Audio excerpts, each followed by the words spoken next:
Have you ever stopped to think about how intense opposition could actually be the very thing that leads to peace and growth? I know, it sounds like a total paradox, right? But that's the incredible story right at the heart of Saul of Tarsus's transformation. So let's dive into this amazing narrative from the book of Acts and see how the church's biggest threat became its greatest pioneer, and how all the chaos he stirred up was actually part of a brilliant divine strategy. This right here, this is the heart of it all. You have Saul showing up in Damascus with a single mission, to destroy the followers of Jesus. But then almost overnight, he's in the exact same city, proving that this same Jesus is the Christ. I mean, how does a 180 that drastic even happen? And what kind of ripple effects does it cause? Okay, so the story picks up right after Saul's blinding, life-changing encounter with Jesus on the road to Damascus. And what happens next is, well, it's just astonishing. There's no slow burn, no long period of soul-searching. It is an immediate, absolute, total reversal. You gotta catch the key word here, straight away. It means right away, no hesitation, not a moment wasted. All that fire, all that zeal, all that deep theological training he once used to hunt down the church, it was instantly repurposed. He walks straight into the synagogues, the very places he was planning to raid, and starts telling everyone that Jesus is the Son of God. Can you just picture the scene? The people are just floored. Their reaction is pure shock. You can almost hear them whispering, "Wait a minute, isn't that the guy? The one who was destroying believers? The one who came here to drag people like us back to Jerusalem in chains?" That disbelief just highlights how powerful and undeniable his transformation really was. And this wasn't just him being loud and passionate. The text says he grew stronger, confounding the Jews by proving Jesus is the Christ. This tells us he was using that brilliant mind of his, that deep, deep knowledge of the scriptures, to build these airtight logical arguments. He was basically taking their objections apart, piece by piece, and it was working so well that it was just throwing them into total confusion. But as you can probably guess, when you're that effective, it's going to get noticed. When you challenge the status quo that hard, a reaction isn't just likely, it's inevitable. And that reaction pretty quickly turns into some very dangerous conflict. Yeah, Saul's success made him a serious threat. He wasn't just some minor annoyance, he was actually changing minds. So in the eyes of the religious leaders, he had to be stopped. He had to be eliminated. And this is the first of many, many plots against his life. It sets a pattern that's going to follow him for the rest of his ministry. So now, he's got this death threat hanging over his head, and Saul has to get out of town. But what looks on the surface like a humiliating defeat, it's actually something else entirely. It's a strategic move, a critical pivot in a much, much bigger plan. So let's just break down how tense this was. The people who want him dead are watching the city gates day and night. There's no walking out the front door. So his new friends, the very disciples he came to arrest, they take him at night and they lower him over the city wall in a basket. I mean, can you imagine the humility that must have taken for a man who was a proud, powerful Pharisee to be smuggled out of a city like cargo? Wow. Okay, so Saul escapes Damascus, but his next stop is Jerusalem, and this brings a totally different kind of challenge. This time, it's not about escaping his enemies, it's about gaining the trust of his former targets, the very heart of the early church. And he can't blame them, right? Not one bit. His reputation as a brutal persecutor was, well, legendary.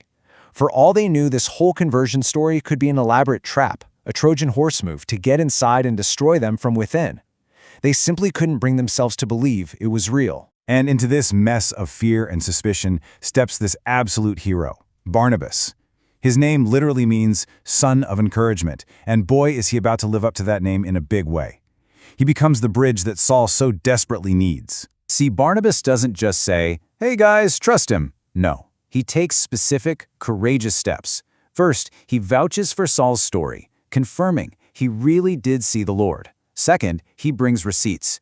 He testifies about how boldly Saul had been preaching back in Damascus.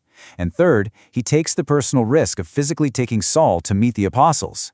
Barnabas literally put his own reputation on the line for this guy. So what happens the second Saul gets that seal of approval? Does he lay low for a while? Nope. He immediately gets right back to it, doing the exact same thing he did in Damascus, preaching boldly and debating anyone and everyone, especially the Greek-speaking Jews. And, surprise, surprise, it leads to the exact same result. So, you're starting to see the pattern, right? In Damascus, it's bold preaching, then a death plot, then an escape. Now in Jerusalem, it's the same thing all over again. Bold preaching, another plot, and the believers have to send him away again just to keep him alive. It kind of looks like a cycle of disruption and failure, doesn't it? But then, something truly incredible happens. And this brings us to the most powerful, mind-bending paradox in this whole story. All this conflict, all this running for his life, all this chaos that Saul is causing, it all leads to a completely unexpected result for the church. So here's the cause. There's yet another plot to kill Saul in Jerusalem. The believers realize, okay, this guy is a lightning rod for conflict. So to protect him and frankly to de-escalate the whole situation, they make a strategic call. They remove him from the board and send him home to Tarsus. And here's the jaw-dropping effect. With Saul, the main source of the drama, gone, the church doesn't fall apart. It doesn't even shrink. It explodes. The peace that comes after he leaves allows the gospel to spread like wildfire and take deep root all across the entire region, Judea, Galilee, and Samaria. I mean, the result is spelled out so beautifully right here. The churches had rest. And in that quiet space, in that season of peace, being comforted and built up by the Holy Spirit, they multiplied. Think about that.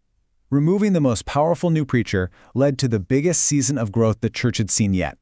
It's just incredible. And this just shows us that Saul's escape to Tarsus, it wasn't a retreat, it wasn't a failure, it was a strategic deployment. It saved his life, sure, but it also gave the church the breathing room it needed to grow. And it put Saul on ice for a while, preparing him for the massive, world-changing mission to the Gentiles that God had waiting for him. All right, so let's boil this all down. What are the big takeaways from this incredible story? First, God can take any past, no matter how messy, and repurpose it for His mission. Second, opposition isn't always a bad sign. God can actually use it to move the gospel forward. Third, people like Barnabas, the encouragers, the bridge builders, are absolutely vital. And finally, God's plan cannot be stopped. It works through, and sometimes even because of, all the conflict and chaos. And that leaves us with one last thing to think about. Saul's story proves that our setbacks can actually be setups for something much greater. So if God uses challenges and opposition to strategically position His people and grow His mission, what might He be preparing you for right now in the middle of whatever challenges you're facing?